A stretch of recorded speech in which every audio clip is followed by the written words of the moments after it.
బాగా నీరు పెట్టు మనం పంచాలి ప్లాస్టిక్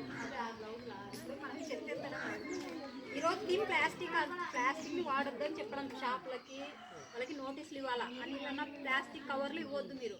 ప్లాస్టిక్ గ్లాసులు అంటే మొత్తం సింగిల్ యూజ్ ప్లాస్టిక్ అంటే ఏదైతే మనం ఒకసారి వాడి పడేస్తామో దాన్ని మీరు అమ్మొద్దు, మీరు ఫస్ట్ కొనుక్కొచ్చుకోవద్దు. ఎంతో జనాలు వస్తే అంత మంచిది మనకు. సార్ షాప్ దగ్గర ఒకటి తీసుకోండి అంటే షాప్ వాళ్ళకి అవేర్నెస్ ఇస్తుంది. ఇప్పుడు దీంట్లో